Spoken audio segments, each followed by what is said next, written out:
आका फरमाते हैं बुइस्तु लिउतम्मिमा मकारिमल अखलाक, यानी अखलाक की जो चोटी है, बुलंदी है, उसकी तकमील के लिए मैं भेजा गया। मस्जिद नबी शरीफ में एक शख्स पेशाब किया, लोगों ने डांटना चाहा मगर हुजूर ने मना किया, नहीं उसे पेशाब करने दो। पेशाब किया, क्योंकि उस हालत में कोई भी बंदा रोकता है किसी को पेशाब की हालत में तो खतरनाक बीमारी हो सकती है। तो हुजूर ने उसको पेशाब कर दिया, लोगों ने डांटा, आपने मना किया। वो शख्स जब चला गया तो आका अलैहिस्सलाम ने पानी का एक डोल मंगवाया, उस पर बहा दिया। ये वो अखलाक था जो उस आदमी को आका अलैहिस्सलाम का दीवाना बना दिया। ऐसे ही 1400 साल के बाद आज पूरी दुनिया में पैगंबर आजम का जलवा नहीं है। ऐसी छड़ी घुमा दी, सारे काफिर कलमा पढ़ लिया, ऐसा नहीं है। आज 200 करोड़ लोग कलमा पढ़ रहे। दुनिया के हर गोशे में इस्लाम है, हर इलाके हर खित्ते में इस्लाम है। जो लोग कहते हैं कि 10 साल पहले हमारे मजहब के बानी आया है, उसका मजहब किसी एक खित्ते में सीमित है। जो लोग कहते हैं कि मेरा धर्म गुरु 5000 बिफोर क्राइस्ट, यानी 5000 कबल मसीह जनाब ईसा अलैहिस्सलाम से 5000 साल पहले हमारे धर्म गुरु आए, कहां है उसके धर्म गुरु के मानने वाले लोग? कोई श्रीलंका में महदूद है, कोई नेपाल में के किसी इलाके में महदूद है, कोई कुछ बेशुमार मज़ाहिब है, मगर एक नाम मोहम्मद है जो बढ़कर घटा नहीं, वरना हर एक उरूज में बिना सवाल है। मुस्तफा 1500 साल के अंदर पूरी दुनिया में छा गए। सिर्फ 1500 साल। 1500 साल बहुत बड़ी पीरियड नहीं है। आप में से किसी की उम्र होगी 100 साल। हमारे गांव में एक बूढ़ा है 100 साल का है, अभी भी लाठी लेके खेत घूमने चला जाता है। जाहिर सी बात है, जो आदमी बैठा बैठा ऐसे खाएगा, इस कोठी को ऊंचा करेगा, वो तो बेचारा पैदल भी नहीं चल पाएगा, वो तो 30 35 40 50 साल के अंदर ही मर जाएगा। लेकिन जो बिल्कुल एक्टिव रहेगा, जिसका ये निकलेगा नहीं, बिल्कुल सुडौल बॉडी उसकी रहेगी, जो 5 किलो 10 किलोमीटर दूर डेली चलेगा। खेत में 1 बीघा खेत में हल चलाने में जितनी देर तक आदमी वो हल चलाता है, आप जोड़ लें तो 10 किलोमीटर हो जाएगा। ये वह लोग हैं। आज मेरे गांव में वो बंदा मौजूद है 95 साल का, मेरा चाचा खुद 90 ईयर्स का है, अभी भी लगता है कि 40 साल का है। उनके सामने हम लगते हैं बूढ़े। तो जो अगर सेहतमंद रहना है तो मेहनती बनना होगा, सेहतमंद रहना है तो कम खाना होगा, सेहतमंद रहना है तो अपने मकसद पे नजर रखनी होगी, अपना एक एम बना लेना होगा, अपना एक हमको ये काम करना है, काम में लगे रहना है। दिमाग काम में लगा रहेगा, बॉडी काम में लगी रहेगी, तो फिर आदमी की उम्र भी बढ़ेगी और आदमी हेल्दी और सेहतमंद रहेगा। मैं आपसे कहना चाहता हूं कि 1500 साल कोई बहुत बड़ी चीज नहीं है। एक बंदा की उम्र 100 साल है, 100 साल 200 साल 300 साल 1500 साल 15,000 साल, ये एक लंबी मुद्दत है। 10,000 साल एक लंबी मुद्दत है। 1500 साल यानी 1500 1500 साल। और आपको मालूम होना चाहिए कि सरकार गौसे आजम रज़ी अल्लाह तआला अन्हु की एक बेटे की उम्र 700 साल थी। 700 साल। अब आप समझ सकते हैं कि दो, अगर एक बंदे की 700, एक बंदे की 700, यानी दो ही बंदे की उम्र में 1500 साल हुए हैं। शाह मनोवर अली रहमतुल्लाह अलैह का मज़ार है इलाहाबाद में। अब आप पूछ लिए कि उनकी कितनी उम्र थी? 700 साल की उम्र थी। सरकार गौसे आजम के शहजादों में से एक शहजादा, इतनी लंबी उम्र। तो 1500 साल में जो लोग 10,000 साल पहले आने का दावा करते हैं, वो मजहब महदूद इलाके में रह गया, लेकिन मुस्तफा का मजहब सारे आलम पे छा गया। हिंदुस्तान में आज कमोबेश 40 करोड़ वह लोग हैं जो मुस्तफा के गुलाम हैं। बाजू में बांग्लादेश जो पहले हिंदुस्तान में था, वहां 25 करोड़ मुसलमान। मगरिब की तरफ पश्चिमी पाकिस्तान, जो दोनों पहले एक थे, फिर बाद में 1970 की दहाई में दोनों अलग अलग हो गए। इस पाकिस्तान में भी 25 करोड़ लोग हैं।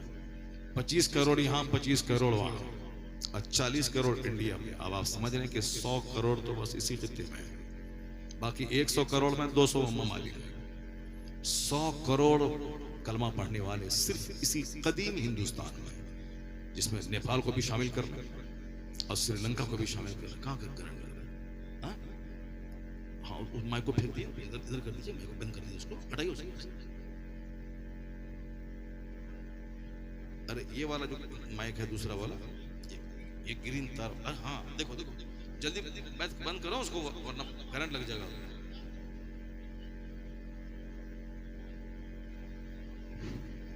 हाँ बताइए, आप वहां हैं और वो वहां है, वहां से आपको झटका लेगा। इसको यहां से माइक ले जाओ, यहां से ये माइक ले जाओ, यहां से इसको निकाल के ले जाओ।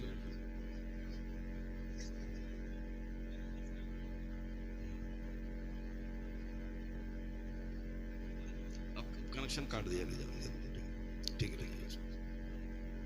एक बार जोर से बोलिए सुभान अल्लाह, जोर से बोलिए ला इलाहा इल्लल्लाह मुहम्मदुर रसूलुल्लाह सल्लल्लाहु ताला अलैहि व आलिहि व सहबिहि वसल्लम। जरा गौर से सुनिए, 1500 साल बहुत ज्यादा साल नहीं है, लेकिन 1500 साल में जो काम पैगंबर आजम कर गए वो काम 15,000 साल में दूसरे कोई नहीं कर पाए। 1500 साल में अमेरिका का सबसे बड़ा मजहब इस्लाम, भले ही वहां क्रिश्चियनिटी है, भले ही वहां के जूस में रहते हैं, लेकिन मुसलमानों की एक अपनी अलग धमक, अपनी अलग पहचान है। जुमा के दिन जब वहां मुसलमान इस्लामिक सेंटर पे जाते हैं सरों पे टोपियां लगाकर, तो जहां की मेजोरिटी क्रिश्चियनों की है, वह लोग कहते हैं कि लगता है कि अमेरिका मुसलमानों का मुल्क हो रहा है। बड़ी तेजी के साथ इस्लाम अमेरिका में फैल रहा है। जहां सबसे ज्यादा टेक्नोलॉजी, जहां सबसे ज्यादा इल्म है, वो इल्म आज इस्लाम के इंप्रेशन के अंडर में आ गया। जहां जहालत रहेगी वहां लोग 50,000 खुदाओं की पूजा करेंगे। हिंदुस्तान में जैसे अभी जहालत है, ये तरक्की याफ्ता मुल्क अभी नहीं है, तरक्की पजीर है, तरक्की कर रहा है। 3 तरह के मुल्क हैं, जो एक तरक्की याफ्ता है और एक तरक्की पजीर कर रहा है और एक है तरक्की से महरूम। तो हिंदुस्तान तरक्की याफ्ता नहीं, डेवलप्ड नहीं है, बल्कि डेवलपिंग कंट्रीज में शामिल है, प्रगतिशील, जो तरक्की की डगर पे है, तरक्की किया नहीं है, कर रहा है। आने वाले वक्त में इनका शुमार तरक्की याफ्ता कंट्रीज में हो जाएगा। जिस रफ्तार से तरक्की इंडिया की हो रही है, हर तरफ लोग पढ़ रहे हैं, बाहर जा रहे हैं, दौलतें बढ़ रही हैं, इंडस्ट्रीज लग रहे हैं, सारे लोग काम में लग रहे हैं। इस तरह अब आने वाले कुछ साल में इसका भी शुमार जर्मनी, फ्रांस, हॉलैंड जैसे तरक्की याफ्ता ममालिक में इसका नाम हो जाएगा, लेकिन अभी नहीं है ये मुल्क। इसीलिए हिंदुस्तान में पूजा के नाम पे खरबों रुपए एक दिन में लोग बहा देते हैं। अभी दुर्गा पूजा आने वाला है। अभी से देखे कलकत्ता में 4 दिन पहले मैं था, पूरा शहर वो नकली क्या बोलता है उसको, मंडप लोग बना रहे साहब, पिंडाल, एक 100 गेट एयरपोर्ट वाले इलाके में जहां बड़े बड़े लोग रहते हैं, बड़ी उन सड़कों के किनारे 100 गेट लगा रहे हैं, बड़ा पिंडाल। यानी खरबों रुपए हिंदुस्तान जैसे गरीब मुल्क का एक दिन में पानी में बह गया। एक दिन जो वो बिजली जलाते हैं, उस बिजली को अगर बचा के रखा जाए तो 6 महीने तक सारा हिंदुस्तान अपने घर में बल्ब जलाएगा। मगर कोई इसको बोलेगा, जो बोलेगा उसका मुंह नोच लेगा, जो बोलेंगे उसका मुंह नोच लेंगे। वो लोग कहेगा हाँ हम नाचते हैं, हम लगाते हैं, आके हम त्योहार मनाते हैं, खुशियां मनाते हैं। इसको कहिए कि क्या तूने मोबाइल दिया है, हिंदुस्तान का कोई बंदा, हम हिंदुस्तानी हैं, हिंदुस्तान होने पर हमको नाज है। मगर जो हमारी वीकनेस, हमारी कमजोरी, वो तो बोलना पड़ेगा। जिस माइक्रोफोन में मैं बात कर रहा हूँ, ये माइक्रोफोन कोई इंडियन नहीं बनाया, हम हिंदुस्तानी हैं, इसमें कोई डाउट नहीं है। लेकिन ये सच है कि माइक्रोफोन 7 समंदर पार का दानिश्वर दिया है। जिस हवाई जहाज से चल के मैं आज आया हूँ, वो हवाई जहाज अमेरिका के 2 भाई राइट ब्रदर्स ने बनाया। हिंदुस्तान में लोगों को टेलीविजन देखने का जुनून है। हम लोग जैसे कि आदमी नहीं है, हम 5 भाई हैं, 5 भाई के किसी के घर में टेलीविजन नहीं है। हमारे यहाँ भी 5 औरतें हैं और हम सबों के हमारी खुद 4 बेटियां हैं और दूसरे भाई की 1 बेटी 2 बेटी। इस दुनिया में 100 साल पहले की बात मैं नहीं कर रहा हूँ, आज की तारीख की बात कर रहा हूँ। 5 भाई, 5 औरतें, सबके पास बेटे बेटियां, किसी एक रूम में एक टेलीविजन नहीं मिलेगा। मगर हमारे ही मोहल्ले में एक गरीब आदमी है जो बिल्कुल मजदूरी करता है, टट्टी का घर है, सड़क के किनारे झुग्गी झोपड़ी में रहता है। मगर जब भी हम रास्ते से गुजरते हैं, 24 घंटे रात में छोड़ करके टेलीविजन चलता रहता है। गरीब है, खाने के लिए नहीं, बिल्कुल नाला के किनारे घर है, झुग्गी झोपड़ी, मेरे मोहल्ले की। उसी रास्ते से मैं जब घर में रहता हूँ तो 5 मस्जिद जाता आता रहता हूँ, मगर टीवी चल रही है, उसके बगैर लोग जीना नहीं चाहते। अब जाहिर सी बात है कि एक आदमी तारीख नहीं पढ़ रहा है, सीरत नहीं पढ़ रहा है, बुजुर्गों की जिंदगी नहीं पढ़ता है, जलसा साल में एक बार हुआ, 1 घंटा बैठा, नात पढ़ा, एंजॉय किया, तकरीर के टाइम में कुर्सी खाली करके चला गया, तो अब वो क्या जानेगा जिंदगी कैसे गुजारनी, वो कैसे जाने कैसे मुझको रहना है। लेकिन जो आदमी 24 घंटे टेलीविजन पे आंखें जमा करके देख रहा है कि एक औरत वहाँ आती है, वो ऐसे सजती है, संवरती है, लिपस्टिक लगाती है, वो अपना सर देखती है, चेहरा देखती है, अब उसी फैशन की बातें हो रही है। अब जाहिर सी बात है जो 24 घंटे उसको देखेगी, उसके आदमी ही तो है, उसके दिमाग में ये बात आएगी कि मैं भी वैसे सजूं, मैं वैसे संवरूं, मेरा कपड़ा वैसे रहे, मेरा बदन ऐसा खुला रहे, गर्दन खुली रहे, कलाई खुली रहे, पेट खुला रहे, पाँव खुला रहे। वो तो उसी चूंकि उसके लिए आइडियल है वो। अब वहां उस टेलीविजन पे 24 घंटे धारावाहिक फिल्में चल रही, इसका इससे प्यार हो गया, उसका उसके प्यार हो गया, ये अपने घर वालों को छोड़ के दूसरे के साथ चली गई, तो अब आदमी ही तो है। अब 24 घंटे उसको देखा, इसके दिमाग में तो वही सारी बातें चलती हैं कि साहब दूसरा कोई मुस्कुरा के देख लिया, कोई एक साहब जेवर दे दिया, कोई एक पैकेट मिठाई दे दिया, कोई साहब मुस्कुरा के देख लिया, अब उनका शौहर है गुस्से से बात करता है, कोई दूसरा आदमी मुस्कुरा के देख लिया, मिठाई दे दिया, बस औरत है, दिल कमजोर है, बस प्यार मोहब्बत के नाम पे तो चले। मुसलमानों की बेटियां खैरों के साथ भाग रही, क्योंकि हमारे यहाँ सीरत की बातें कम होती हैं और टेलीविजन की बातें ज्यादा हो रही। ये टेलीविजन का बहुत बड़ा हाथ है जिसने हमारे लाखों बेटों और बेटियों को तबाह बर्बाद करके रख दिया।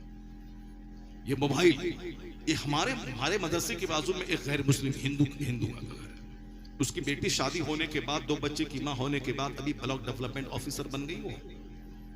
हमारे यहाँ देखिए शादी होने के बाद से वही बीमारी, कपड़ा लत्ता, डॉक्टर के पास जाना आना, बस खेल खत्म है, शादी हो गई, अब सब सारा प्लान, सारा प्रोजेक्ट सब कर।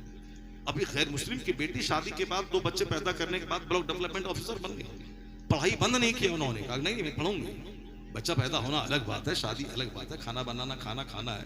जिस तरह एक इंसान की जिंदगी में 6-7 घंटा सोना है, इंसान की जिंदगी में जरूरत है पेशाब पाखाना करना है, उसी तरीके से खाना पीना, शादी ब्याह किया, शौहर के साथ रहना है, एक जिंदगी का पार्ट है। बाकी एम है मुझको कुछ करना है, एम है तो कुछ करना है, तो एम है तो कुछ करना है। तो क्या हमेशा लोग बाथरूम में रहते हैं, हमेशा लोग सोया हुआ रहता है, हमेशा लोग शौहर के पास सोती रहती है? नहीं, बस एक टाइम है, खाने का टाइम है, सोने का टाइम है, शौहर के पास रहने का टाइम है, बाथरूम जाने का टाइम है, उसके बाद जो वक्त बचता है उसमें क्या करेंगे?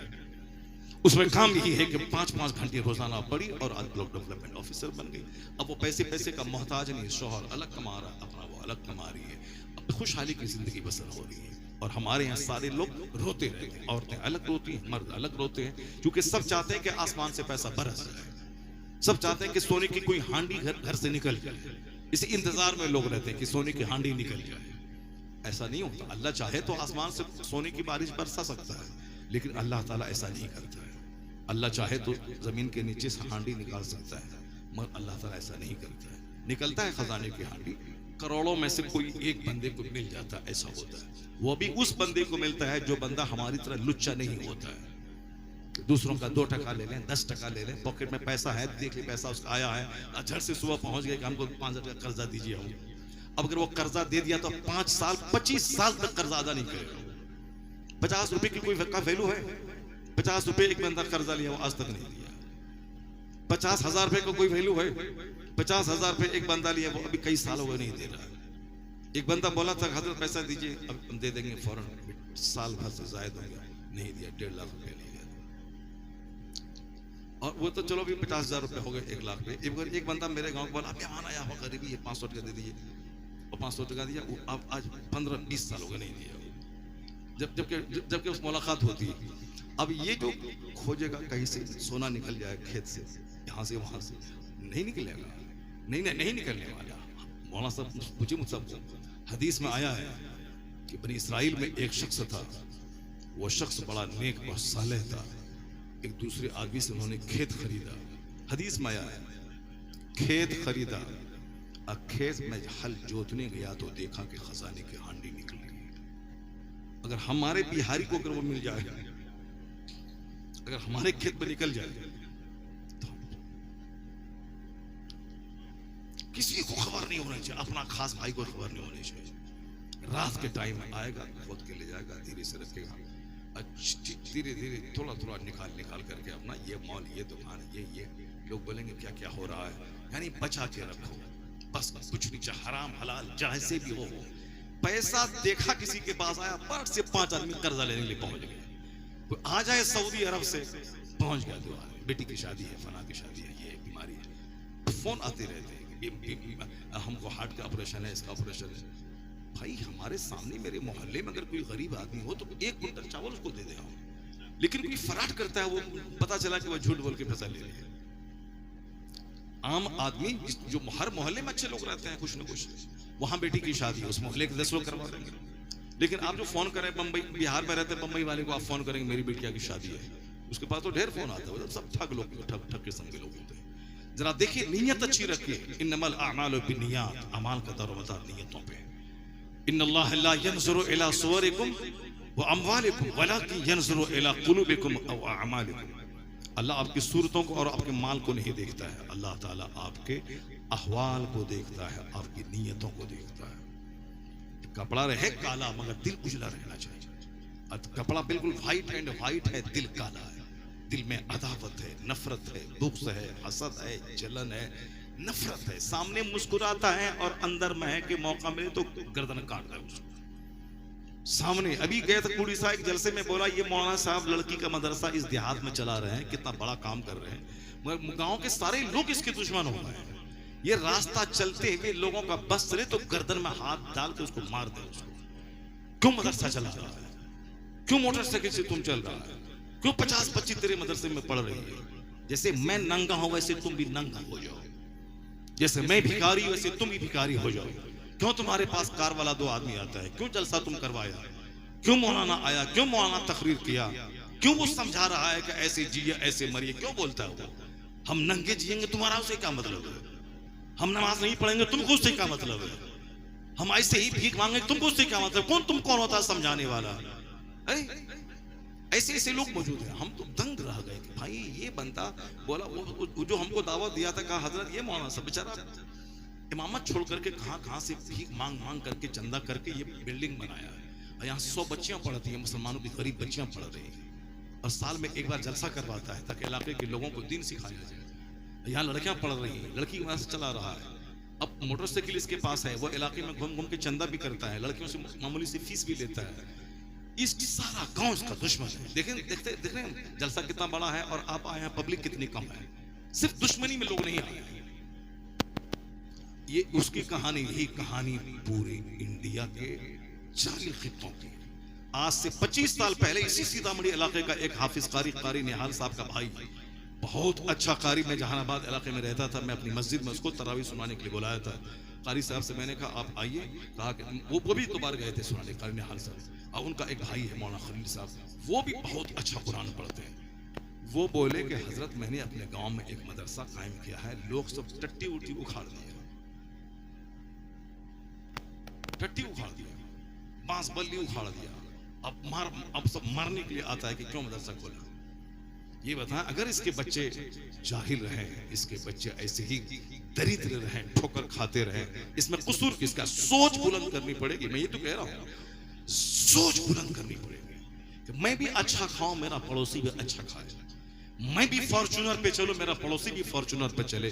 अगर सोच बुलंद रहेगी तो आप भी फॉर्च्यूनर पे चलोगे, पड़ोसी भी फॉर्च्यूनर पे चलेगा। यहां तो ये सोच है कि मैं ही अच्छा रहूं, बाकी समाज के सारे लोग नंगे रहें, मेरे पास ही घर है, बाकी किसी के पास घर नहीं रहे।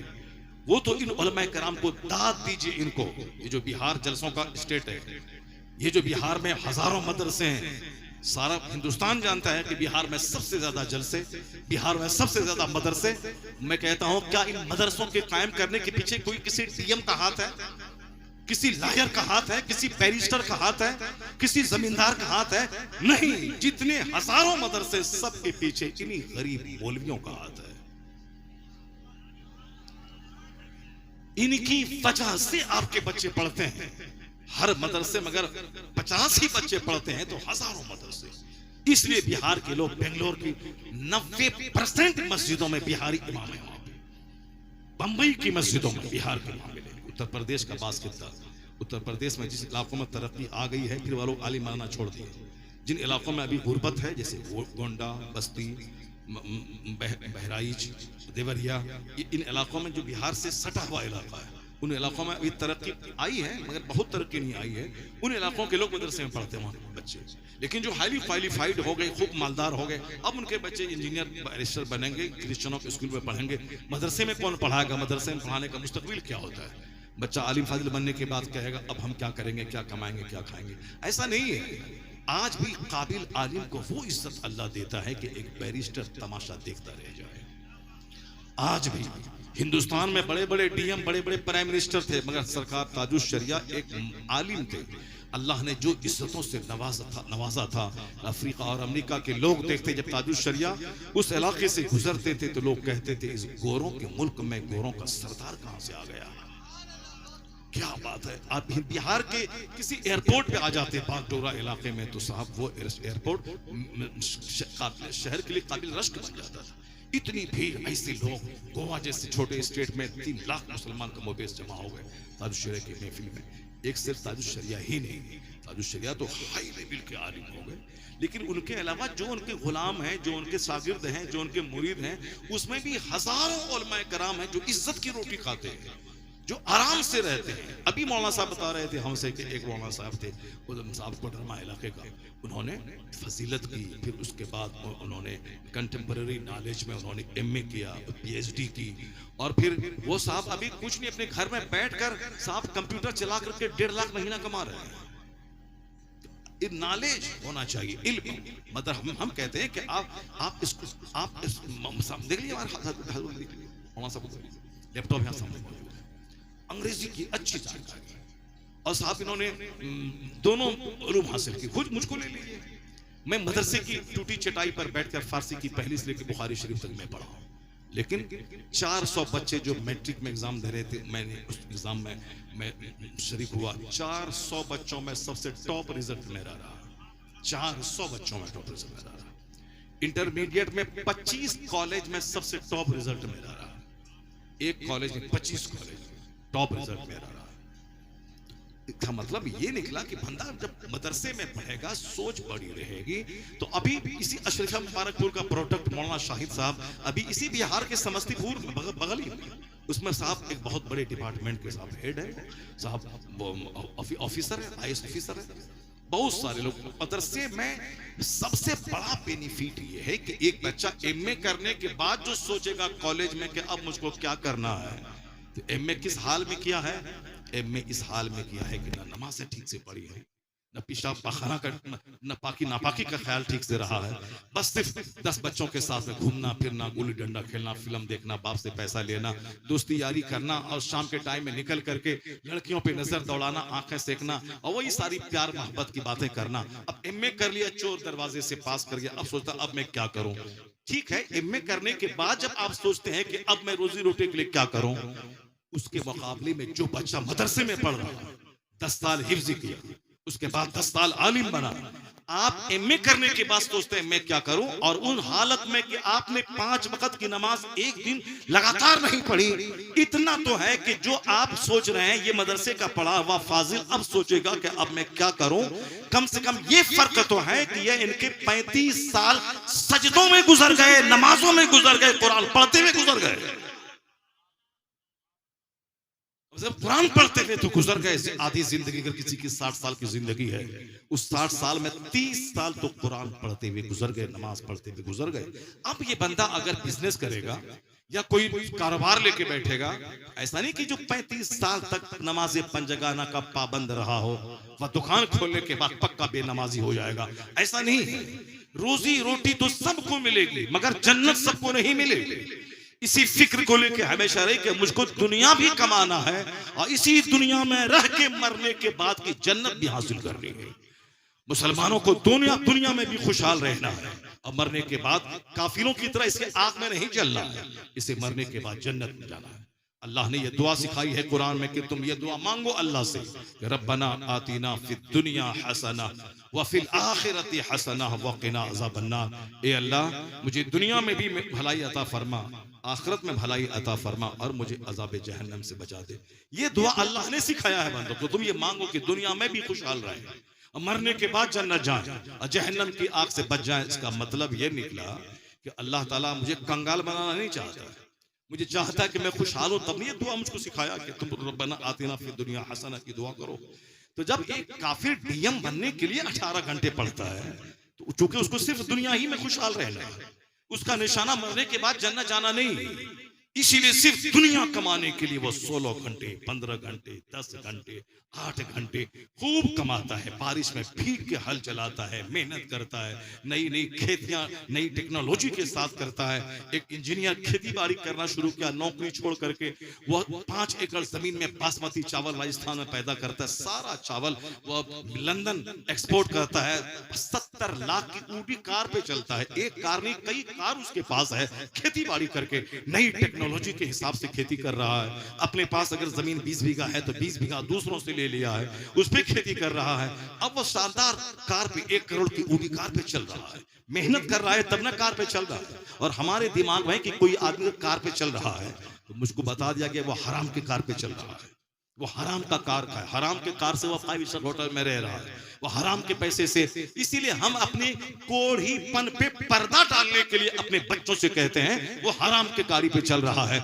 आप जानते हैं वो हराम की चल रहा है, इतनी सारी गाड़ियां हराम की चल रही हैं। जो आदमी मेहनत से काम कर रहा है, खेती बाड़ी कर रहा है, बिजनेस कर रहा है, वो अरबों में खेल रहा है, वो 1 करोड़ की कार पे चल रहा है, वो हराम की कार पे कैसे चल रहा है? ये बैठ के सिर्फ रहता है, दूसरों के बारे में निगेटिव सोच रखता है, खुद मेहनत नहीं करना चाहता। अब दूसरा कोई अच्छा करे तो हराम खा रहा है, दूसरा कोई अच्छा खाए पिए तो वो हराम का लूट के खा रहा है। यानी ये सोच गंदी हो जाती है। जब काफिरों को सिर्फ दुनिया में खुशहाल रहना है, उसके लिए वो 10 घंटे मेहनत करना है। मुझको तो चूंकि मरने के बाद जन्नत जाना है, दुनिया आखिरत के सामने पानी का एक कतरा है, जैसे समंदर का एक कतरा पानी। हमारे पैगंबर अलैहिस्सलाम ने जो कुछ हमको कहा है, जो कुछ इरशादात आपके हैं, उसमें एक बड़ा फरमान ये भी है, हमेशा सरकार आखिरत की बात करते रहे। खुतबे जुमा हो, खुतबे ईदैन हो, सैयदा आयशा का हुजरा हो, या सैयदा फातिमा के पास हो, या सहाबा कराम के झुरमुट में हो, हमेशा आखिरत की जन्नत की बात मुस्तफा करते रहते। सबसे पहली तकरीर जो हुजूर ने की सफा पहाड़ से, वहां भी आखिरत की बात है। आप तकरीर कर रहे हैं कि ऐ लोगों, जिस तरफ मैं तुमको देख रहा हूं, इसी तरह पहाड़ के इस पिछले हिस्से को भी देख रहा हूं।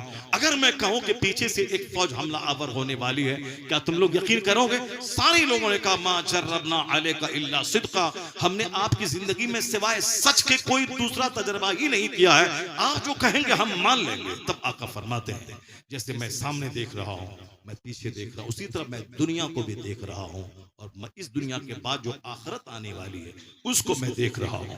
इसलिए मैं तुम्हें जहन्नम की आग से डराता हूं, मैं तुम्हें बताता हूं कि तुम शिर्क से तौबा करो, कुफ्र से बाज आ जाओ, खुदाए वाहिद पे ईमान लाओ।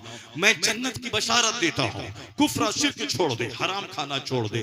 अब सरकार ने ये पाकीज़ा रास्ता बताया, आखिरत की बात की। पहली तकरीर से लेके दुनिया से पर्दा फरमाने तक आखिरी बात जो आपने की, उसमें भी आप हमेशा अपने गुलामों को आखिरत की बात, जन्नत की बात करते हैं। क्योंकि दुनिया में अगर गोल्ड का घर भी मैं बना लूं, कितने दिन तक रहना है? 70-80 साल। 70-80 साल 1 सेकंड के बराबर है अल्लाह के नजदीक। अब मरने के बाद जिस दुनिया में जाना है, वहां का एक दिन 50,000 साल के बराबर है। इसलिए असल इज्जत वहां की, असल आग वहां की, असल तकलीफ वहां की। तो जिसकी निगाहों में आखिरत बस जाए, उसके नजदीक सोने की दीवार और मिट्टी की दीवार दोनों बराबर है। उसके नजदीक गोल्ड का घर और मिट्टी का घर दोनों बराबर है। जिसके पास ये नजरिया नहीं है, वो दुनिया के लिए बाप को ज़बह कर देगा, वो दुनिया के लिए सूद खाएगा। अगरचे सूद खाने का गुनाह मां से जिना करने से भी ज्यादा खतरनाक हो, बस सब कर लेगा मगर उसको माल चाहिए। उसको आजकल औरतों के दिमाग में भी जुनून चढ़ा हुआ है, सामूहिक लोन का कारोबार चल रहा है, क्योंकि साहब उनको माल चाहिए। चाहे कितना खतरनाक गुनाह हो सूद, चाहे जितना खतरनाक गुनाह हो हराम तरीके से माल कमाना, हराम तरीके से कोई माल कमाए और सारा माल गरीबों में खैरात कर दे, कोई सवाब नहीं मिलेगा उसको। उल्टे गुनाह होगा कि तुमने हराम माल खर्चा करके सवाब की नीयत तुमने कैसे कर ली, उल्टे उस पर केस नाफिज होगा कि तुमने हराम कमाई करके सवाब की नीयत तुमने, सवाब की उम्मीद तुमने कैसे कर लिया। अल्लाह पाक है, पाक माल को कबूल करता है। और आज ये सारी बातें दिमाग से हट गई, इसीलिए अक्सर लोगों के दिमाग में हराम हो जैसे भी हो माल चाहिए उसको। मरने के बाद जो होगा वहां देखा जाएगा। अभी माल चाहिए, अभी यहाँ घर चाहिए, अभी यहाँ कार चाहिए, अभी यहाँ अच्छा खान पान, वसी दस्तरखान चाहिए, कपड़े का मुकाबला, खाने का मुकाबला, बच्चों के साथ स्कूल का मुकाबला। वो सेंट जेवियर में पढ़ाता है बच्चों को, हमें साहब सेंट डेविड में पढ़ाना है। यही बच्चों को इंसान बनाने के लिए नहीं, सिर्फ मुकाबला करने के लिए। वो उसका बच्चा पौष शुरू पढ़ता है, मेरा बच्चा भी पढ़ेगा, चाहे बच्चा पढ़े ना पढ़े, बस सिर्फ उस स्कूल का यूनिफॉर्म है, स्कूल की गाड़ी है, अपनी इज्जत हासिल करने के लिए कि मेरा बच्चा तो फला स्कूल में पढ़ रहा है। सिर्फ एक झूठे शराब और धोखे में लोग पड़े हुए हैं। फिर माल चाहिए, चाहे जहां से हो, माल चाहिए मुसलमान को भी, पर हराम से नहीं, हलाल से चाहिए। और हलाल से कमाने वाला आदमी बैठ के नहीं रहता, मेहनत करता है, पसीना बहाता है, दरख्त लगाता है आम का, तब वो आम का फल तोड़ के खाता है। ऐसा नहीं कि आम का पेड़ लगा के वहां से हीरा तोड़ ले, वहां से सेब तोड़ ले। इस दुनिया में ऐसा नहीं होता है। मेहनत करते हैं काफिर सिर्फ दुनिया सजाने के लिए। हमको तो चूंकि मरने के बाद जन्नत जाना है, खरबों साल की जन्नत में रहना है, तो उसके मुकाबले में डबल मेहनत करनी पड़ेगी आपको, क्योंकि उसको सिर्फ दुनिया कमाना है और हमको दुनिया और आखिरत दोनों कमाना है। हमें दुनिया में भी मालदार रहना है, मरने के बाद जन्नत जाना है। तो उसका शानदार फॉर्मूला मुस्तफा ने दिया है कि 8 घंटे की गहरी नींद लेने के बाद खेत खलियान दुकान बाद में जाना, पहले 10 मिनट का टाइम निकाल के फजर की नमाज पढ़ने के लिए मस्जिद चला जा। फिर फजर से लेके जोहर तक 10 घंटे तक कोई नमाज फर्ज नहीं है। टाइमिंग का सिस्टम जब देखेंगे तो आप हैरत में पड़ जाएंगे। ईशा की नमाज पढ़ने के बाद फजर तक कोई नमाज फर्ज नहीं है। तहज्जुद पढ़े सवाब है, नहीं पढ़े कोई गुनाह नहीं। क़यामत के दिन सवाल नहीं होगा कि तुमने तहज्जुद की नमाज क्यों नहीं पढ़ी, ईशा का सवाल होगा, फजर का सवाल होगा। अब ईशा और फजर के बीच में कोई नमाज फर्ज नहीं। क्यों? ये वक्त है सोने का, ये वक्त है आराम करने का। फिर फजर की नमाज के बाद से लेकर जोहर तक 10 घंटे तक कोई नमाज फर्ज नहीं। इशराक पढ़े सवाब है, नहीं पढ़े कोई गुनाह नहीं। चाश्त पढ़े सवाब है, गरीबी दूर होगी, सारे पार्ट्स का शुक्राने वाली नमाज है, पढ़े सवाब है, नहीं पढ़े कोई गुनाह नहीं, फर्ज नहीं, वाजिब नहीं। नफल है, पढ़े सवाब, नहीं पढ़े कोई गुनाह नहीं। मगर जोहर फर्ज है, फजर फर्ज है। इस बीच में 10 घंटे की जो डिस्टेंस है वो इसीलिए है कि ये वक्त है कमाने का, ये वक्त है खेत खलिहान जाने का, ये वक्त है स्कूल जाने का, ये वक्त है कॉलेज जाने का, ये वक्त है फैक्ट्री जाने का, ये वक्त है मिट्टी खोद के अंदर से खजाना निकालने का, ये खूब मेहनत करने का वक्त है। इसलिए कंप्लीट 8 से लेके 10 घंटे तक कोई नमाज फर्ज नहीं। वो एक बदबख्त अरब का था जो अरबी जबान में इतनी शानदार किताब लिखी कि उसके लिए मक्का का इमाम, हरम का इमाम दुआ कर रहा था कि ये बंदा चाहे जो करे। इस किताब को लिख के उन्होंने सारी दुनिया के मुसलमानों की तरफ से कर्ज चुका दिया है। इस्लाम पे होने वाले सारे हमलों का सेटिस्फैक्टोरी तशफ़ी बख्श जवाब इसने दे दिया है। इमाम हरम जिसके लिए दुआ कर रहा था, अल-जामिअतुल अज़हर मिस्र के असातिज़ा जिसके लिए दुआ कर रहे थे, ऐसी जबरदस्त किताब आज तक किसी ने नहीं लिखी अरबी जबान में। लेकिन मालूम है जिसके लिए इमाम हरम दुआ कर रहा था, आने वाला वक्त ऐसा खतरनाक उसके लिए आया। एक क्रिश्चियन की एक लड़की को देख के फरेफ्ता हो गया, क्रिश्चियन हो गया, मुर्तद हो गया। आलम इस्लाम में एक जबरदस्त इनकलाबी किताब लिखने वाला एक लड़की के चेहरे ने उसे मुर्तद बना दिया। उसके बाद मालूम है क्या हश्र हुआ? इस्लाम की मुखालफत में एक किताब लिखा और उस किताब में लिखा कि 5 वक्त की नमाजें जोहर असर मगरिब इशा बार बार जाना, माज़अल्लाह 1000 बार करोड़ बार अल्लाह की पनाह। उसने उसमें लिखा कि 5 वक्त की नमाजें मुसलमानों की तरक्की की राह में रुकावट है, मुसलमानों के डेवलपमेंट की राह में रुकावट है। जो बार बार मस्जिद जाएगा वो क्या बड़ा काम कर पाएगा? माज़अल्लाह जाओ क्रिश्चियन का तलवा चाटो तुम, जिसके लिए इमाम हरम दुआ कर रहा था। अब वो बंदा इस तरह की बातें कर रहा है। जरा गौर से सुनिए, हमको ईमान भी बचाना है, अखलाक भी बचाना है, किरदार भी बचाना है। उसके लिए काफिर के मुकाबले में 2 गुनी मेहनत करनी पड़ेगी। हमें खेत भी जाना होगा, मस्जिद भी जाना होगा, हमें खाना भी होगा, 1 महीना रोजा भी रखना होगा, हमें 1 करोड़ कमाना भी होगा, उसमें 2.5 लाख ज़कात भी निकालना होगा।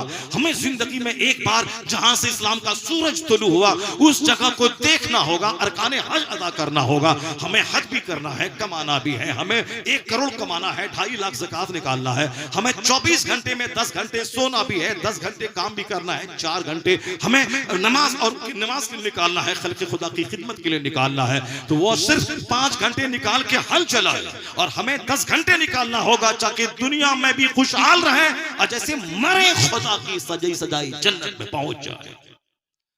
जिस तरह दुनिया में खेत गए बगैर रोजी नहीं मिलती, जिस तरह दुनिया में फैक्ट्री गए बगैर दौलत नहीं मिलती, जिस तरह दुनिया में कारखाने गए बगैर पैसा नहीं आता, गिरह बांध के रख लें कि बगैर मस्जिद गए जन्नत नहीं मिलती, बगैर नमाज पंजगाना पढ़े हुए जन्नत नहीं मिलती है। नहीं, ऐसा नहीं कि जमीन से खजाना निकल जाएगा हम अरबपति हो जाएंगे, न खजाना निकलेगा न आप अरबपति होंगे, या तमन्ना लेके मर जाएंगे वो खजाना नहीं निकलेगा।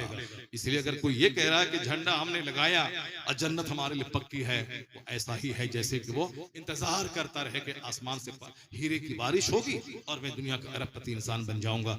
ऐसा नहीं है। झंडी लगाना अच्छा काम है, फर्ज वाजिब नहीं है। लाइटिंग करना अच्छा काम है, फर्ज वाजिब नहीं है। जुलूस मोहम्मदी अच्छा काम है, फर्ज वाजिब नहीं है। फर्ज क्या है? नमाज, फर्ज है रोजा, फर्ज है ज़कात, फर्ज है हज।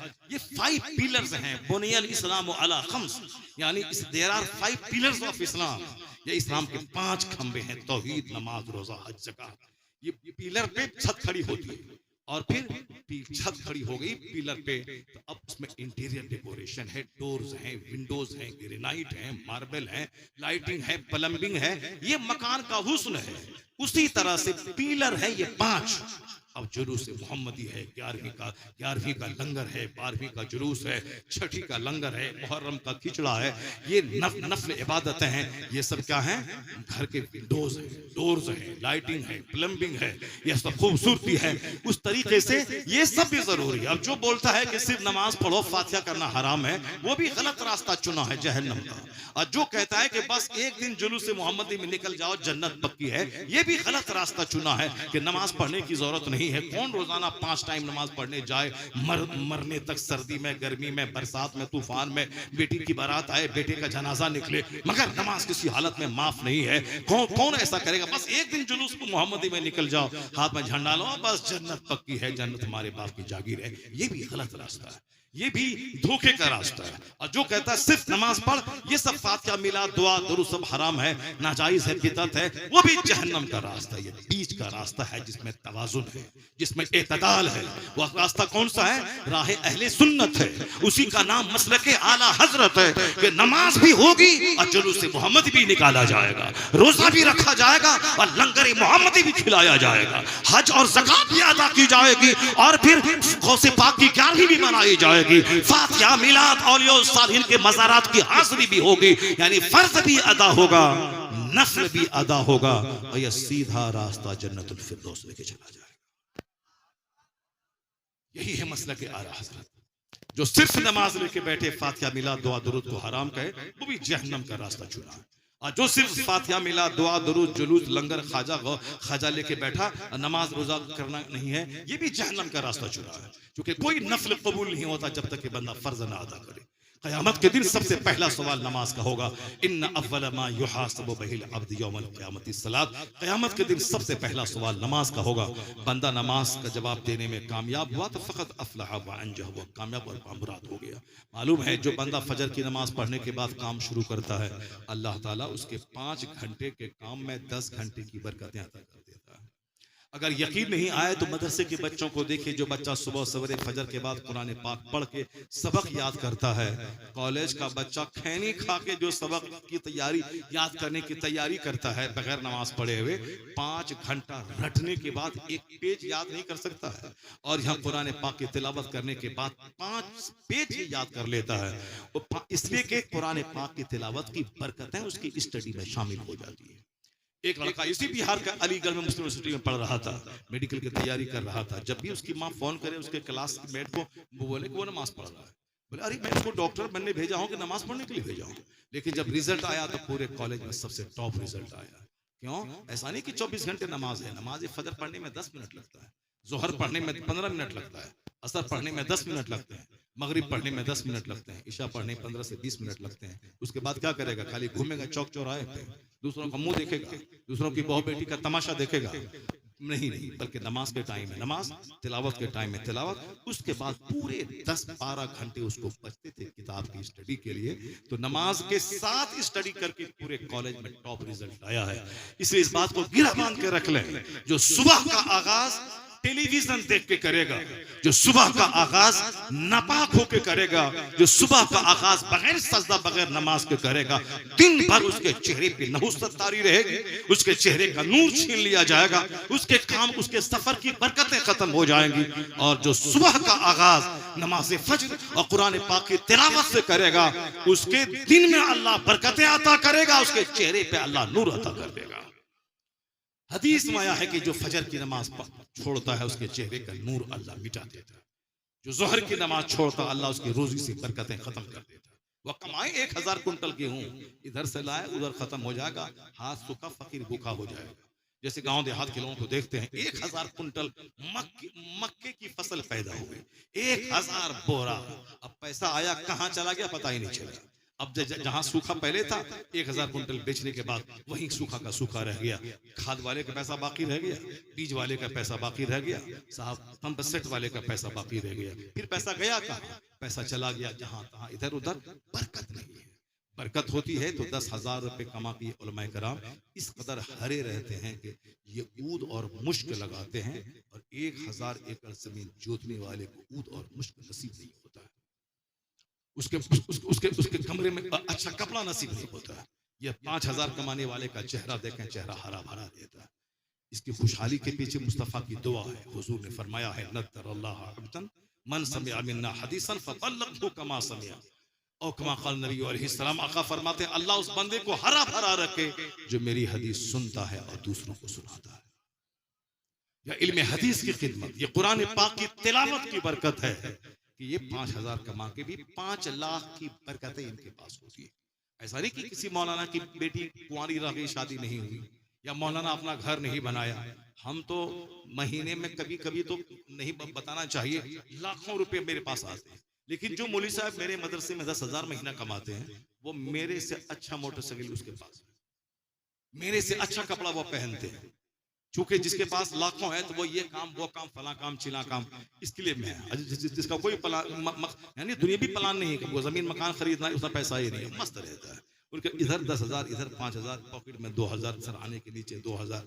वो कहीं गया फातिया पड़ा, वहां मिल गया 1100 रुपए मोटरसाइकिल का। उसकी टैंकी हमेशा तेल से भरी रहती है। और हम लोगों के और 1 लाख कमाने वालों की मोटरसाइकिल की टैंकी, वो रास्ते ही मोटरसाइकिल का तेल खत्म हो जाता है। उसका वो तेल उसका खत्म हो जाता है, वो मोटरसाइकिल धो के ले आता है, तब वहां जाके तेल लगाता है। इनकी टैंकी भरी रहती है। क्यों? फातिया पड़ा, 500 रुपये पूरा तेल भर लिया।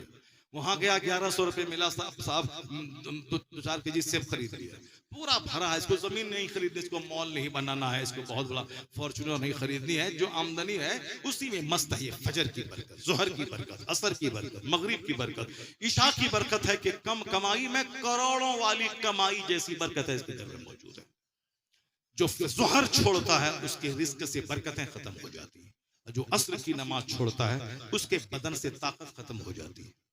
आजकल लोग सेब संतरा सब खाते में हिलते हैं, गाल अंदर चिपका हुआ रहता है। यहाँ 70 साल का बूढ़ा साहब बच्चा पैदा कर रहा है, 70 साल का बूढ़ा। हमारे एक उस्ताद से 70 साल में बच्चा पैदा हुआ, और यहाँ 40 साल का बूढ़ा, यहाँ 40 साल का नौजवान, ये गाल अंदर चिपका हुआ है। क्यों? सेहत से बरकत खत्म है। असर की नमाज जो छोड़ेगा उसकी सेहत से बरकत खत्म हो जाएगी। मगरिब की नमाज जो छोड़ेगा उसकी औलाद से बरकत खत्म हो जाएगी। औलाद उसकी फरमाबरदार नहीं, आंख दिखाएगी औलाद। आजकल देखिए कितने बच्चे, आपके सारे लोग परेशान हैं बच्चों से। बच्चा नहीं हुआ तो 50 बार अजमेर गया, लड़का हो गया। अब जब लड़का जवान हुआ तो अब बाप को आंख दिखा, खबरदार बुढ़ा मार के खाल की चलेगी। यानी ये नाफरमान औलाद। जबकि आया है किताबों में कि बाप से ऊंची जगह मत बैठो, माँ बाप से ऊंची जगह मत बैठो। आया है किताब में कि माँ बाप को उफ तक मत कहो। किताब में क्या? कुरान शरीफ में आया है, फला तकुल लहुमा उफ़्फ़ियम वला तनहरहुमा। ये माँ बाप को उफ तक मत कहो। नाराजगी के इजहार का बड़ा तरीका है गाली और मार। नाराजगी के इजहार का दूसरा मिडिल दर्जा है डांट डपट, और लोवेस्ट डिग्री है नाराजगी के इजहार का उफ कहना। उसी लोवेस्ट डिग्री पे इस्लाम ने पहरा लगाया है कि उफ तक नहीं कहना। डांट मार गाली कड़ी आंख ये तो बहुत बड़ी बात है, उफ तक नहीं कहना। फला तकुल लहुमा उफ्फियम वला तनहरहुमा। क्यों? इसलिए कि अल्लाह पैदा करने वाला है, लेकिन जिस माध्यम से तुझको पैदा किया है ये माँ बाप है। पैदा करने वाला खालिक अल्लाह है, लेकिन जिस जरिए से पैदा किया है ये जरिया माँ बाप है। कि बाप बीज डालने वाला है और माँ अपने शिकम में फसल तैयार करने वाली है, और इस माध्यम से अल्लाह ने आपको पैदा किया है। इसलिए कुरान में कहा वशकुर ली वलिवालिदैन। इस आयत करीमा को पढ़िए, अल्लाह फरमाता है कि मेरा शुक्र अदा करो और अपने माँ बाप का शुक्र अदा करो। वशकुर ली वलिवालिदैन। क्यों? पैदा करने वाला खालिक अल्लाह है, और जिस माध्यम से पैदा किया वो माध्यम तुम्हारे बाप है, तुम्हारी माँ है। इसलिए उफ तक मत कहो अपने माँ बाप को। यहाँ उफ तक कहने पे पाबंदी है, यहाँ गालियां दी जा रही, तो रोटी खिला करके आंख दिखाई जा रही है, सास ससुराल वालों की गुलामी की जा रही है, अपनी बीवी का हर नाज उठाया जा रहा है, बाप माँ सिसक रहे, उसके पास 1 मिनट बैठने का टाइम नहीं साहब, और दूसरों के साथ सास ससुर के साथ मस्तियां की जा रही है। और यहाँ माँ बाप डॉक्टर के पास ले जाने वाला कोई बेटा मौजूद, 4 बेटे हैं, औलाद से फरमा बरदारी खत्म हो जाएगी।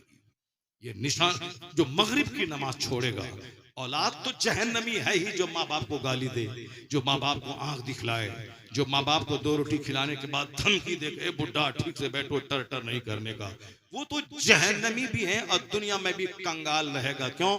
दुनिया में दूसरे गुनाहों की सजा तो भले ही देर से मिलती है या नहीं मिलेगी, क्योंकि सजा की जगह आखिरत है, यह दुनिया नहीं है। दुनिया में हर आदमी को बुरे अमल की सजा फौरन नहीं मिलती है। या वहाबी देवबंदी मुस्तफा को गाली देता है, उनको पीठ के पीछे की खबर नहीं है, मगर वो भी शान से जीता है, 1000 कमरे वाला मदरसा चला रहा है। कोई बोलता अल्लाह झूठ बोल सकता है, वही शान से सीना तान के चलता है, स्कूल कॉलेज मेडिकल कॉलेज सब खोल रहा है, बोलता है कि नबी का इल्म गैब ऐसा जानवर चौपाए जनिए बहाई में हैवाना सबको हासिल है। उसको जिसने लिखा उसकी तायीद करता है, उसका सपोर्ट करता है और उसकी तरफ से मुनाजरा करता है। ये जुमला कुफरिया लिखने वाला काफिर, और जो उसकी तायीद करे वो भी इस्लाम से खारिज है। मगर ये दंदनाते हुए हाथी की तरह स्कूल खोल रहा है, कॉलेज खोल रहा है, मुसाफिर खाना खोल रहा है, और हर स्टेशन के बगल में मस्जिदें और मुसाफिर खाने बना रहा है, और हमारे बच्चों के दीन ईमान अकीदे पे डाका डाल रहा है। क्या मतलब? फौरन इस दुनिया में कोई जमीन में नहीं दसाया जाता है, फला सूद खाता है, कुछ नहीं हुआ, आप बोलते हैं कि अल्लाह उसको मार देगा। मारने के लिए वो जगह आखिरत है, वो दारुल अमल जजा है, ये दारुल अमल है। अल्लाह ताला यहाँ सब कुछ छूट देता है दुनिया में। इस पॉइंट को हमेशा आप नोट करके रखिए। लौ कानती दुनिया तादिलु इंदल्लाहि जनाह बऊदा मा सका काफिरन मिनहा शुरबत माइन। इस हदीस को अपने घर की दीवार में लिख के रखिए। हुजूर फरमाते हैं अगर इस दुनिया का वैल्यू एक मच्छर के पर के बराबर भी होता तो अल्लाह ताला काफिर को एक घूंट पानी तक नहीं देता। अब अगर अल्लाह काफिरों को अरबपति खरबपति बनाया है, खरबों माल दिया है, इसका मतलब इस दुनिया का वैल्यू मच्छर के पर के बराबर भी नहीं है। इसलिए ये जलील दुनिया जलीलों को बेतहाशा अल्लाह देता है। हमारे बच्चे लालायित हैं, जैसे कि इनको दौलत जमा करने के लिए ही पैदा हुआ है। नमाज रोजा हज ज़कात सब छोड़ छाड़ के हराम और हलाल की तमीज खो के सिर्फ इसको माल चाहिए। चाहे दाढ़ी मूंढना पड़े मगर नौकरी चाहिए, चाहे काफिर बनना पड़े मगर नौकरी चाहिए, चाहे काफिर बनना पड़े मगर लड़की चाहिए। खूबसूरती माल, इसी के पीछे पागल है। हजारों लड़कियां मुर्तद हो गई सिर्फ माल की वजह से, हजारों लड़के काफिर हो गए, मुर्तद हो गए सिर्फ माल की मोहब्बत में और लड़की के चेहरे को देखकर। जबकि आपने अगर अपने बाल बच्चों की घुट्टी में इस्लाम पिलाया होता, हुजूर की सीरत पढ़ाई होती, तो आपका बाल बच्चा इतना मजबूत हो जाता। अगर उसको कोई बोले कि दाढ़ी मूंड लो तब नौकरी मिलेगी, ये बोलेगा भीख मांग लूंगा मगर दाढ़ी का कत्ल करके मैं नौकरी नहीं लूंगा। अगर नौकरी मिल भी गई तो कितने दिन तक? 2-4-10 साल उसके बाद क्या होगा? मरने के बाद कहां जाऊंगा मैं? सारी जिंदगी मजदूरी करूंगा, मेहनत करूंगा, फल लेके बैठ जाऊंगा, मगर सुन्नत रसूल का कत्ल नहीं करूंगा। ये बात वो बोलेगा जिसका बाप उसको दीन सिखाया होगा, जिसका बाप उस बाल बच्चों को खाते वक्त में मुस्तफा की हदीस सुनाया होगा। यहाँ तो साल साल गुजर जाते हैं, मौलवी के खिलाफ बोला जाता है। मौलवी मौलाना के चक्कर में मत पड़ना, ये लोग तुम्हें लूट लेंगे। मौलवी के चक्कर में पड़ा के लूट लेंगे। यानी मौलवी सदक़े फित्र मांगेगा, मौलवी ज़कात मांगेगा, मौलवी फितरा मांगेगा, मौलवी उश्र मांगेगा, तुमको लूट लेगा। मौलवी के चक्कर में मत पड़ना। इसीलिए हमारे बच्चे आवारा, हमारे बच्चे के नजदीक इस्लाम का कोई वैल्यू नहीं। जबकि होना यही चाहिए था कि हमारे गांव का प्याज बेचने वाला अगर उसको अमेरिका का एलन मस्क ये कहे कि मैं तुझको अपना 50 खरब का घर दे दूंगा, तुम मेरे घर में एक छोटा सा बुत है गोल्ड का, उसको सजदा करना है।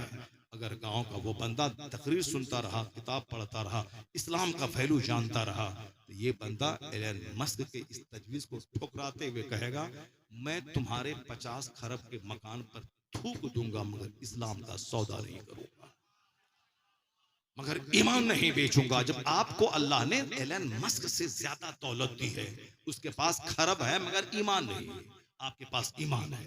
मुकेश अंबानी के पास खरबों है मगर ईमान नहीं है, आपके पास ईमान है।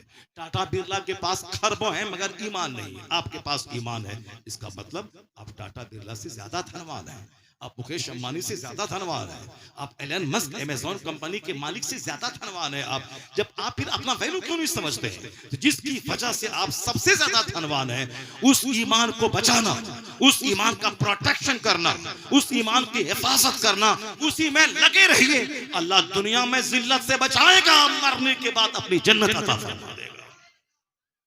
यही पैगाम मुस्तफा लेके दुनिया में आए हैं।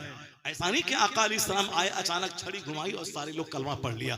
नहीं नहीं, जो इस्लाम आज 200 करोड़ आदमी के सीने में है, उसके पहुंचाने तक के लिए मेरे पैगंबर जो मालिक कायनात, महबूब परवरदिगार, जिसको दुनिया के खजानों की कुंजियां अल्लाह ने दे दी, जो बासे तख्लीक के कायनात हैं, जो बासे तख्लीक के कायनात हैं, सैयद आदम व औलाद आदम, नाइब परवरदिगार है। अब इसके आगे क्या कहा जा सकता है?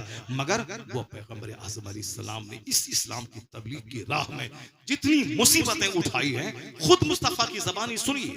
आका फरमाते हैं उज़ी तो फी सबीली हाज़ा, इस रास्ते में जितनी तकलीफ मुझको दी गई है, मेरे से पहले ना किसी को तकलीफ हुई, ना क़यामत तक ऐसी तकलीफ किसी को होगी। इस राह में सबसे ज्यादा तकलीफ इस्लाम की तबलीग की राह में पैगंबर आज़म ने उठाई। हमने वो चैप्टर तो देखा कि उंगली उड़ गई, चांद के 2 टुकड़े हो गए, इशारा कर दिया, सूरज डूबा पलट आया, ये चैप्टर तो देखा। दूसरा चैप्टर देखिए कि आका अलैहिस्सलाम को इस्लाम की तबलीग के बदले में लोगों ने क्या सलूक किया। अपना घर, अपना मक्का, अपना पैदाइशी वतन 3 दिन 3 महीना नहीं 3 साल तक अबू तालिब की घाटी में मक्का के लोगों ने आपको कैद कर दिया। बनु हाशिम के साथ आप वहां महसूर रहे। बच्चे रोते थे, पिलकते थे। रात में जब बच्चे भूख से पिलकते, मक्के की सारी पहाड़ियां गूंज जाती थी, चमड़ा को गला गला के खाया जाता था, दरख्त के पत्तों को चबा के आप रहते थे। कौन? वजह तख्लीक कायनात, महबूब परवरदिगार, कौन? कायनात के खजाने का मालिक। ये शहादत गहे उल्फत में कदम रखना है। लोग आसान समझते हैं मुसलमान, ऐसा नहीं है जो आप समझ रहे हैं। जब दुनिया में छोटा सा घर बनाने के लिए 50,000 खखेड़ मोल लेना पड़ता है, अपने आप को जलील करना पड़ता है, धूप में बारिश में तपाना पड़ता है, तब माल आता है, तब जाके 1 साल में ईंट, 1 साल में बालू, 1 साल में रेती, 1 साल में सीमेंट, 1 साल में मजदूरी, तब जाके 10-20 साल में तब जाके एक मकान फिनिश होता है। जब फिनिश होकर रहने के काबिल रहे, हो गए 70 साल का बुढ़ा, अचानक चक्कर आया, गिरे और कब्र में सड़ने के लिए पहुंच गए। यही तो मेरी जिंदगी की कहानी है। सारी जिंदगी पैसा जमा करके छोटी सी खोली बनाया, उसके बाद उसमें जी भर के रह भी नहीं सके, आ गई मौत और चले गए कब्र में सड़ने के लिए। यही जिंदगी की सच्चाई। इसीलिए हमने इतनी महंगी जिंदगी अल्लाह से पाई थी, इसी के लिए मुस्तफा जाने रहमत इतनी तकलीफ उठाई थी। जिंदगी की रियलिटी यह है, यहाँ अपना ईमान बचाना, यहाँ अपना अमल बचाना, यहाँ एक अच्छा इंसान बन के रहना, दुनिया में कदम फूंक फूंक के चलना है, दुनिया में रह के आखिरत पे नजर रखनी है। अब दुनिया मसरातुल आखिरा, ये दुनिया आखिरत की खेती है। यहाँ हमें इज्जत की रोटी भी हासिल करनी है। 10% और 90% सारी एनर्जी खरबों साल की जन्नत के लिए झोंक देना है। ये है इस्लाम, ये है कुरान पाक की तालीमात का मकसद। जब दुनिया में बगैर मेहनत के पैसा नहीं मिलता, तो जन्नत व सोने चांदी की ईंट से बनी हुई ऐसे कैसे मिल जाए? गुटखा खाएं, रजनीगंधा खाएं, फजर छोड़े, असर छोड़े, मगरिब छोड़े, ईशा छोड़े, झूठ बोले, मदरसे का माल खाएं, मस्जिद का माल लूट के खाएं, बाप की तौहीन करें, माँ को गाली दें, पड़ोस वालों से लड़ करके गीदड़ कुत्ते की तरह पड़ोसी से लड़ते रहे, उसके बाद कूद के जन्नत पहुंच जाए। ऐसे ही जन्नत है कि जम के जन्नत मिल जाएगी। हुजूर फरमाते हैं ला तदखुलूनल जन्नत हत्ता तुमिनू। बुखारी और मुस्लिम या दोनों मोतबर किताब में यह हदीस पाक मौजूद है। हजरत अबू हुरैरा जो सबसे ज्यादा हदीस जिनसे मरवी है वो इसके रावी हैं, कहते हैं आका ने फरमाया जन्नत नहीं जाओगे जब तक कि मोमिन न बन जाओ। मोमिन जन्नत जाने के लिए ईमान जरूरी है। और फिर आगे कहते हैं कि वला तुमिनू हत्ता तहाब्बू। मोमिन नहीं बनोगे जब तक कि आपस में एक दूसरे मुसलमान भाई से मोहब्बत न। ऐसा नहीं कि अपनी आग में मेरा घर मेरा मकान मेरी गाड़ी हम क्यों उसको सलाम करें, हमारी नौकरी तो लाख महीना हम कमाते हैं, मेरे पास बुलेट मेरे पास एर्टिगा है, हम क्यों सलाम करें। अगर काफिरों की तरह जीना है तो मत सलाम करो। अगर मरने के बाद जहन्नम की आग में जलना है तो बिल्कुल बिल्कुल अंधा बन के रहो। मगर मोमिन बन के जीना है और जन्नत जाना है तो अपनी नहीं मुस्तफा की चलेगी। और हुजूर ने कहा है ला तुमिनू, नहीं बनोगे मुसलमान हत्ता तहाबू, जब तक के आपस में एक दूसरे से मोहब्बत न।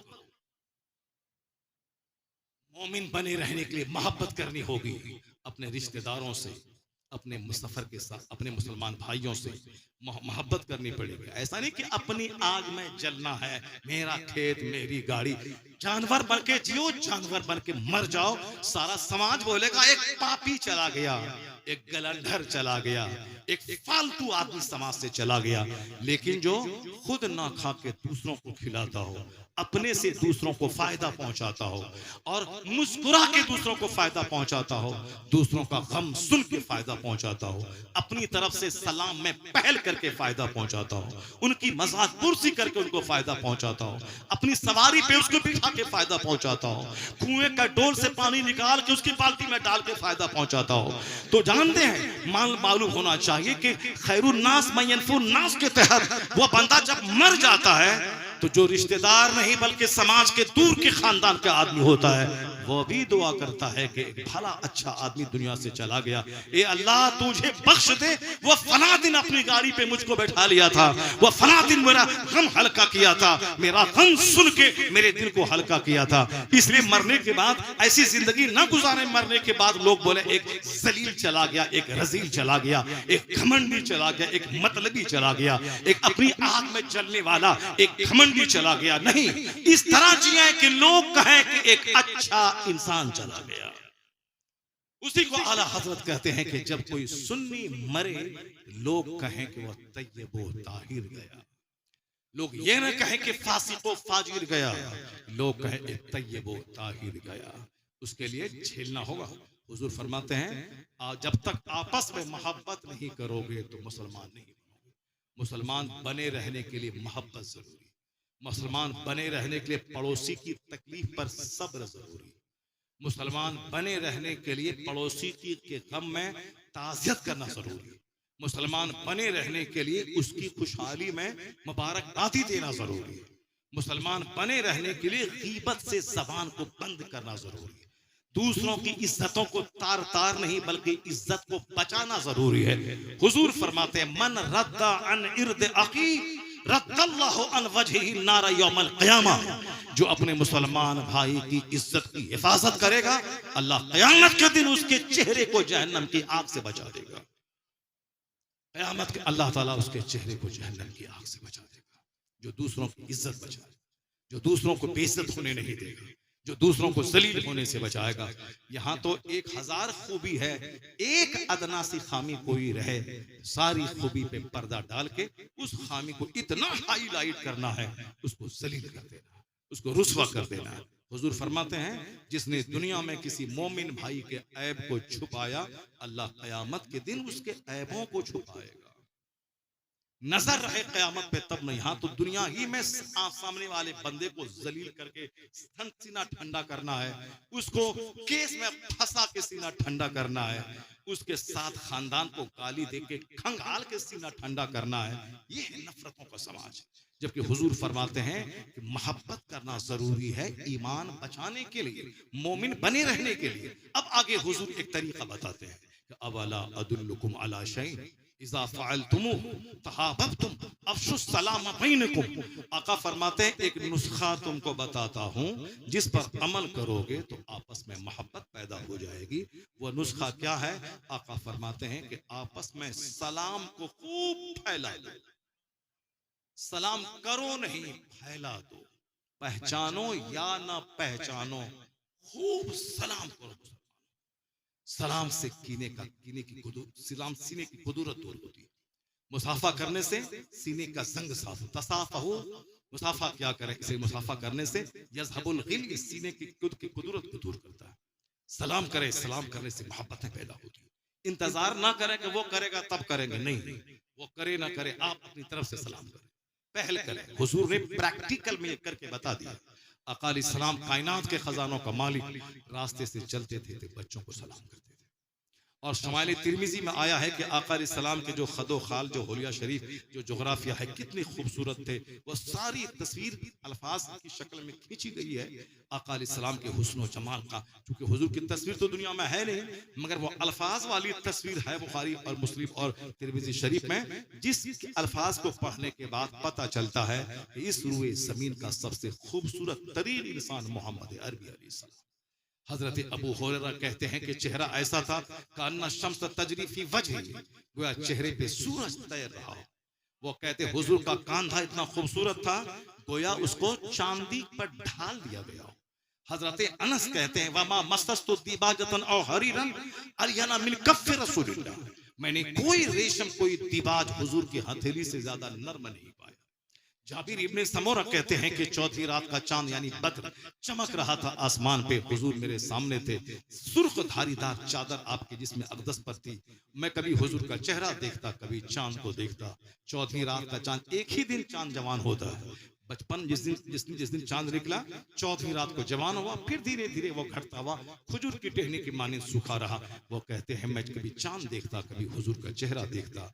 मेरे दिल ने कहा वफजहु अहसनु मिनल कमर, हुजूर का चेहरा चांद से ज्यादा खूबसूरत है। ये शायरी नहीं है, ये हकीकत बयानी है। जिसने मुस्तफा को देखा, जिसने हुजूर को सामने देखा, सहाबे कराम हुजूर के चेहरे पे निगाह गाड़ के नहीं देख सकते थे, ऐसी हैबत थी। यहाँ तक कि पूछा गया दोनों भवों के बाल आपस में मिले थे या अलग अलग थे?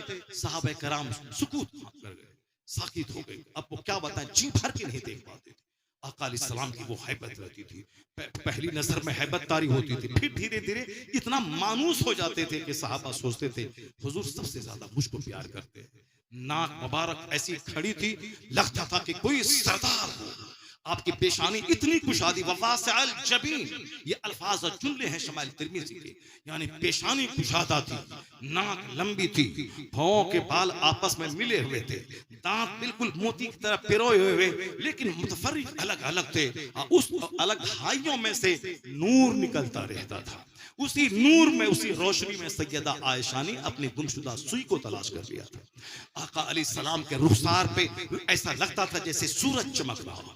उंगली इस कदर खूबसूरत, न बहुत ज्यादा लंबी न बहुत ज्यादा छोटी, इस कदर मतवाज़ुन, आदमी उसके हुस्न को देखते रह जाए। पिंडली ऐसी कि जैसे जमीन पे रखें बिल्कुल हमवार हो, ऐसा चाल ऐसी मुबारक खूबसूरत लगे जैसे पहाड़ से जमीन की तरफ चल रहे हैं। आका अलैहिस्सलाम किसी के चेहरे पे निगाहें गाड़ के नहीं देखते, हमेशा निगाहें जमीन की तरफ रखते थे। अगर किसी से देखते थे तो कनखियों से देखा करते थे।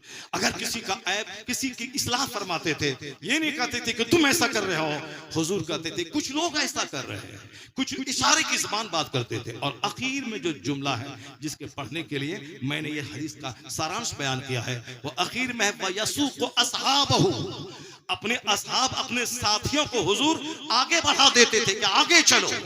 और जिस सहाबी से मुलाकात हो जाती, हदीस में आया है कि आका अलैहिस्सलाम सलाम में पहल क्या करते थे, अपने गुलामों को सलाम में पहल क्या करते थे। जब आपको लगे कि मेरा मकान खूबसूरत, सामने वाला गरीब, उसको मैं सलाम क्यों करूं? मेरे पास फॉर्च्यूनर, सामने वाले के पास आल्टो, मैं क्यों सलाम करूं? मेरे पास बुलेट, सामने वाले के पास स्प्लेंडर प्लस, मैं क्यों सलाम करूं? सामने वाले के पास 5 बीघा, मेरे पास 50 एकड़, मैं क्यों सलाम करूं? अगर इस अकल में रहेंगे तो मुमकिन है कि आप एक अच्छा इंसान बन के जिंदा ना रह सकें। लेकिन जब भी ये ख्याल आए, फौरन फर्क है मैं बड़ा या मेरे मुस्तफा बड़े। और जब मुस्तफा अपने गुलाम को सलाम करते, बच्चों को सलाम करते, घर जाते बीवी को सलाम करते, जब महबूबे परवरदिगार नाइबे परवरदिगार जब अखलाक इतना बुलंद के बच्चों को सलाम करें, हम कौन होते हैं जहां नफ्स की मानेंगे तो मगरूर बन के जहन्नमी बन जाएंगे, और जहां मुस्तफा की माने और हुजूर का फरमान सामने ले आए, गुरूर मिटेगा, खाकसारी का दौर दौरा होता है।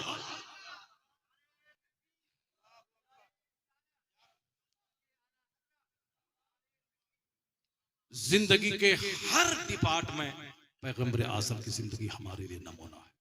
आका अलैहिस्सलाम को सामने लाए, एक हदीस पाक पढ़ के मैं सुनाता हूँ। आका फरमाते हैं, आका के बारे में सहाबी रसूल फरमाते हैं, वो कान रसूलुल्लाह सल्लल्लाहु अलैहि वसल्लम यरकबुल हिमार व युजीबु दावतल अब्द, यानी हुजूर शानदार किस्म के अरबी घोड़े मौजूद रहते थे, मगर कभी कभी सरकार हिमार शरीफ यानी गधे पर भी आप सवारी कर लेते थे, खच्चर पर सवारी करते थे। क्यों? अपने गुलामों को घमंड और गुरूर से बचाने के लिए। अगर तुम्हारे पास फॉर्चूनर हो, आला किस्म की सवारी मौजूद हो, तो अपने इस नफ्स को घमंड से बचाने के लिए जो मामूली किस्म की सवारी है उस पे भी सवार हो जाया करो। मैंने अपने पीरो मुर्शिद को देखा, हमारे शेख मुफ्ती गुलाम रसूल साहब क़िबला रहमतुल्लाह अलैह, जिनसे मैंने हिदायतुन नहव से लेकर बुखारी शरीफ तक मैंने जिनसे पढ़ी है, उनको मैंने देखा शुरू के दिनों में साइकिल पे चल के जुमेरात के दिन अपने घर 10 किलोमीटर दूर जाते थे, अब फिर वहां से शनिचर के दिन 10 किलोमीटर दूर साइकिल से चल के आते थे। बाद के दिनों में जब आप कमजोर हो गए, तब आपका लड़का आपको स्कूटर पे लेके आता था और लेके जाता था। उस जमाने में जबकि खुशहाली के दरवाजे खुल गए थे, आप कार खरीद सकते थे, लेकिन आप कार आपने नहीं खरीदी, मामूली स्कूटर पे चलते थे, और उससे पहले साइकिल पे चलते थे जब तक बदन में ताकत रही। मैंने अपने उस्ताद मौलाना सुलेमान रज़वी को मैंने देखा, हुजूर मलिकुल उलमा के शागिर्द, वो नया कपड़ा खरीद के जब सिलाते थे तो उस कपड़े में भी पैवन यानी पार्टी लगा देते थे ताकि हुजूर की सुन्नत पे अमल हो जाए। ये है अपने नफ्स को सीधा करने का तरीका। उमर फारूक आजम रज़ी अल्लाह तआला अन्हु कभी मेंबर पे चढ़ जाते और कहते थे कि मैं उसी का बेटा हूं जिसकी माँ दूध पिलाती थी, जिसकी माँ ऐसा काम करती थी। क्या मतलब? यानी अपनी गरीबी के दिनों को याद करते थे। लोग दंग रह जाते, आखिर मेंबर पे चल के सब बोलने की क्या जरूरत थी? लेकिन जब पूछते थे तो आप कहते थे मेरे नफ्स में ऐसा आ गया था कि मैं खलीफतुल मुस्लिमीन हूं, इस नफ्स को सजा देने के लिए मैंने ऐसा जुमला बोला। ये बुजुर्गाने दिन की कहानियां हैं। और हम लोगों का घमंड ऐसा है कि मकान बना लो तो घमंड, गाड़ी खरीद लो तो घमंड, थोड़ा सा दरवाजे पे गार्डन फुलवारी लगा लो तो घमंड, बच्चे को थोड़ी खूबसूरती मिल गई तो घमंड। हम लोग घमंड का पुतला है, जबकि हुजूर ने क्या फरमाया है? ला यदखुलुल जन्नह मन कान फी क़ल्बिही मिस्क़ाल ज़र्रतिन मिन किब्र। वो शख्स जन्नत में नहीं दाखिल होगा जिसके यहाँ राई के बराबर जिसके सीने में घमंड हो, राई तोड़ी राई के बराबर घमंड हो, वो जन्नत में दाखिल नहीं होगा। साहबे कराम में से किसी ने पूछा, हुजूर इन्ना रजुल युहिब्बु अन यकूना सौबहु हसनन व नअलहु हसना, एक आदमी की तमन्ना है कि मेरा कपड़ा अच्छा हो, मेरा जूता अच्छा हो, क्या सरकार ये घमंड में दाखिल है? अगर हुजूर हाँ कह देते तो अच्छा कपड़ा पहना मेरे लिए हराम हो जाता, अच्छा जूता पहना मेरे लिए हराम हो जाता। लेकिन नहीं, रहमते दो आलम अलैहिस्सलाम क्या फरमाते हैं? नहीं, लाला इन्नल्लाह जमीलुन युहिब्बुल जमाल, अल्लाह जमील है, खूबसूरती को पसंद फरमाता है। क्या मतलब? अच्छा कपड़ा पहनो, अच्छा जूता पहनो, अल्लाह ने दिया है अच्छी घड़ी पहनो, ये हराम नहीं है, पहनो। मगर घमंड क्या है?